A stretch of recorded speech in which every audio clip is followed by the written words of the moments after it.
Hindi lang natin sinasabi yung ano yung gantimpala ng pagsasala ng 5 times a day, ano yung gantimpala ng pagsasala ng Salatul Fajr, yung 2 raka'a, 2 raka'a ng sunnah sa Fajr. Hindi lang yung dapat natin binabanggit.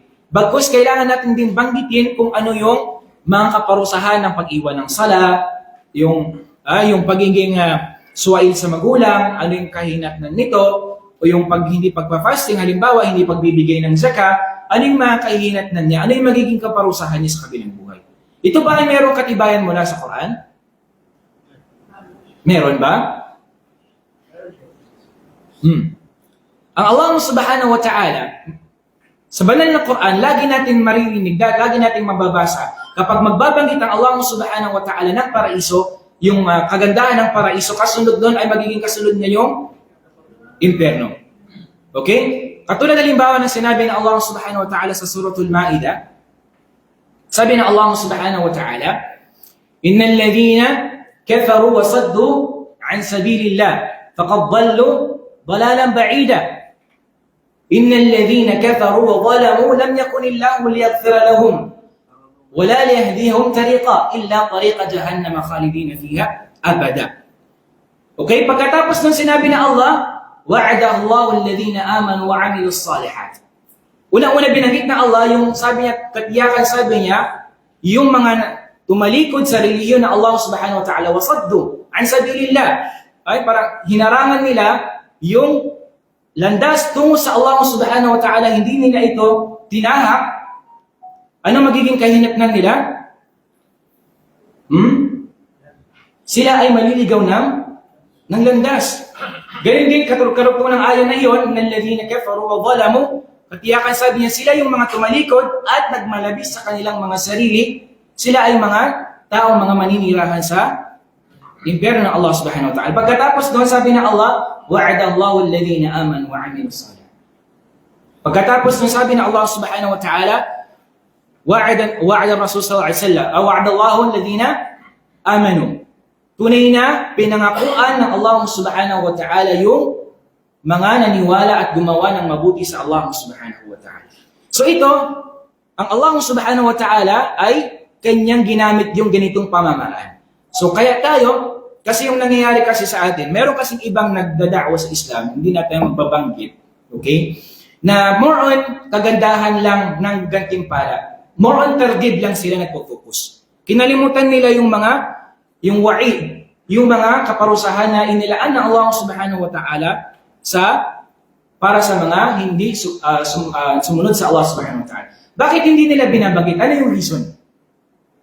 Sa tingin natin, bakit hindi nila binabanggit yung mga kaparusahan? May mga ganong nagdadakwa sa laranga sa landas ng Allah. Bakit hindi nila binabanggit? Ay, wasan. Kasi kapag magbabanggit sila, lalayo na yung loob ng mga tao na yan. Instead na makikinig sa kanila, sa halip na makikinig, hindi na sila makikinig sa kanila. Okay? So yun.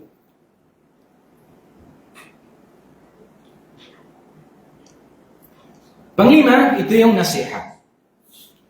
Okay? Sinabi ni Ibn Rajab, kahabagan nawa siya ng Allah subhanahu wa ta'ala, ito ay ang pangkabuang salita na napapalog dito ang pagpapayo at pinapayuhan sa hangaring kabutihan, paggustuhan man o gawain at saklaw nito ang pagpapayo hindi sa Allah, kanyang propeta, aklat, pinuno ng mga Muslim at mga Muslim.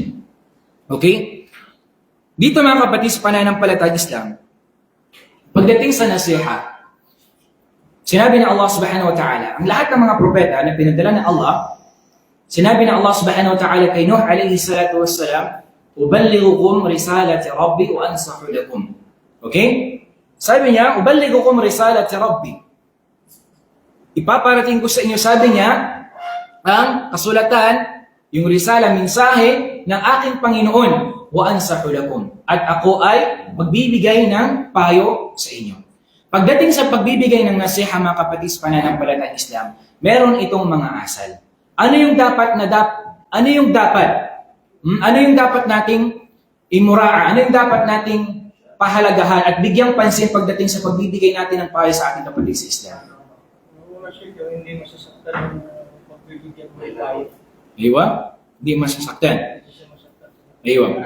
Sino pang may idea iba? Kailangan sa bibigay natin ng nasiha, pagbibigay natin ng payo, dapat yung ating niya ay gusto natin ng kabutihan doon sa kapatid natin sa Islam. Hindi natin gusto na ipahiya sila. Kaya nga, dapat nating malaman na ang pagbibigay ng nasiha sa ating kapatid sa Islam, halimbawa nagkamali siya sa Islam, okay, nagkamali yung isang tao sa Islam, paano natin papayuhan sila? Kausapin ng sarili ng isip, wala sa public siguro. Ahsan. Kapag tayo ay magtutuwid ng isang taong nagkamali, sikapin natin silang kausapin ng sirriya.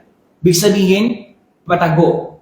Bakit? Kasi kapag siya ay pinayuhan, halimbawa, sinabihan ko si Brother Abdul Hamid, ikaw, bakit ka ganito? Naririnig ng ibang mga tao. Hindi yung tatanggapin ni Brother Abdul Hamid. Ano mangyayari? Baka magalit pa siya sa iyo. Di ba? Magalit pa siya sa iyo instead na tanggapin niya. Gayon din sa pagbibigay ng nasiha sa mga pinuno sa Islam. Kailangan sekreto yung pagtatama sa kanila. Yun din yung katulad din sinabi ni Imam Shafi'i rahimahullahu ta'ala, ta'abbadni o ila akhir al-bayt.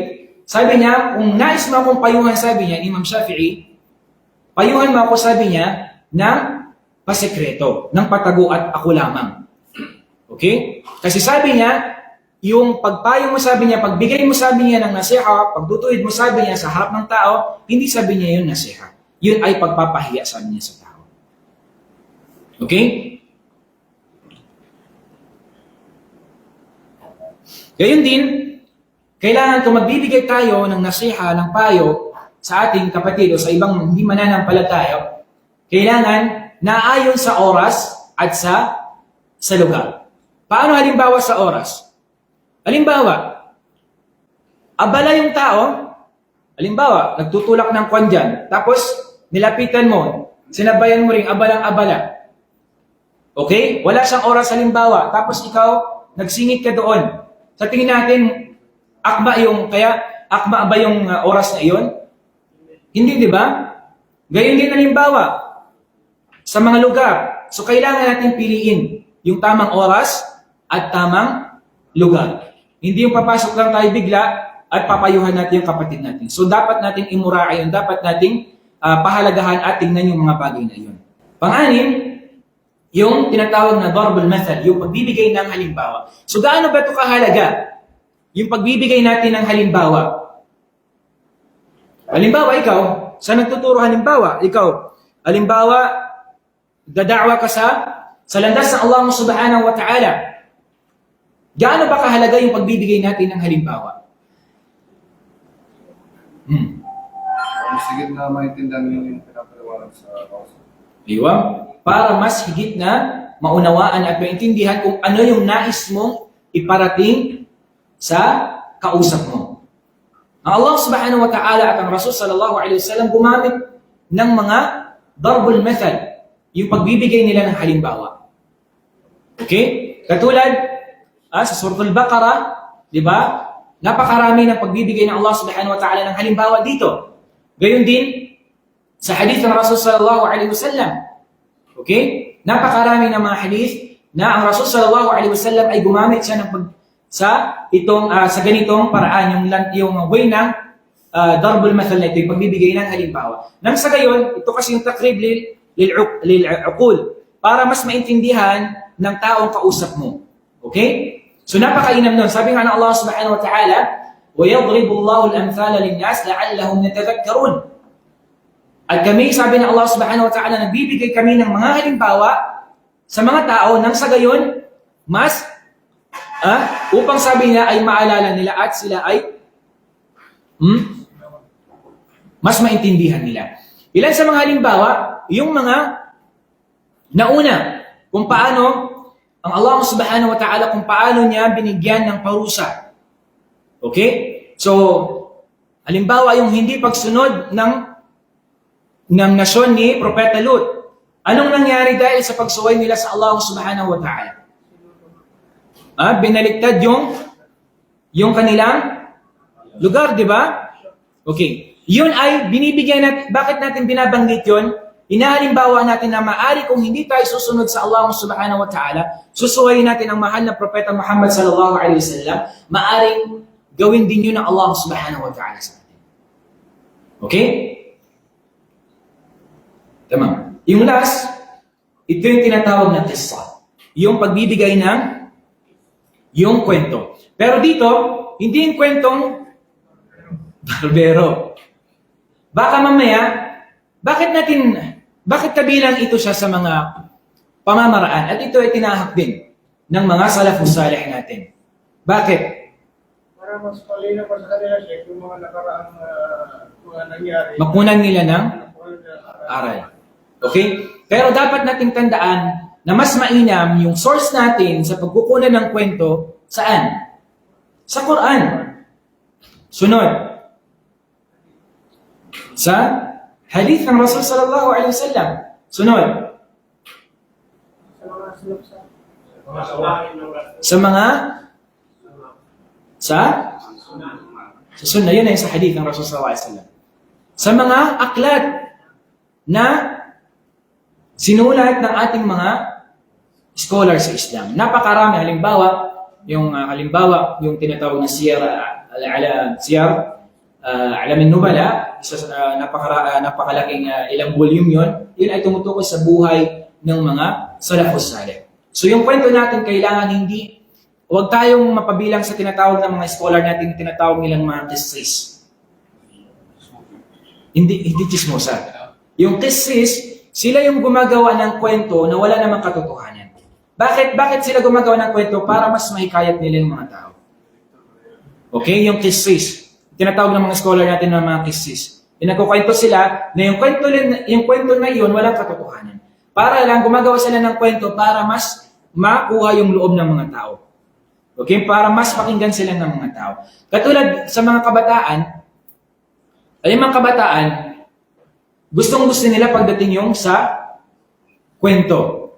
Okay? Pero dapat yung kwento na yun, dapat siguraduhin natin na authentic yung kwento na yan. Ikaw kwento natin. Hindi yung sabi mo, narinig ko sa mga sa mga ninuno natin, hindi mo alam kung totoo ba ito o kaya kwento-kwento lang. So kung ikaw ay magbibigay ng kwento, sikapin mo na i-check, itanong ito sa mga scholar natin sa Islam. Okay? Yun ang mas mainam. Marami pa mga kapatid ng Palitan Islam na pamamaraan na tinahak ng ating mga propeta at mga sugo ng Allah subhanahu wa ta'ala at lalo na ang propeta Muhammad sallallahu alaihi wasallam. Pero ito ay ilan lamang at itong tinalakay natin itong mga asalib ad-da'wa, yung pamamaraan ng Rasul sallallahu alaihi wasallam ay kinuha natin sa ilan sa mga aklat na isinulat ng ating mga scholar. Yung mga mu'asirun, yung mga bagong scholar na nag-publish ng book na ito. Actually, yung kinunan natin ng book na ito ay kasalukuyang nagtuturo dito sa Islamic University of Medina, yung isa sa mga kilala pagdating sa ulama sa da'wa at sa aqida. So, ito ay ilan lamang mga kapatid ng Palitan Islam at napakarami pa ng ilan sa mga pamamaraan na tinahak ng ating mga propeta at ng mga salafus salih.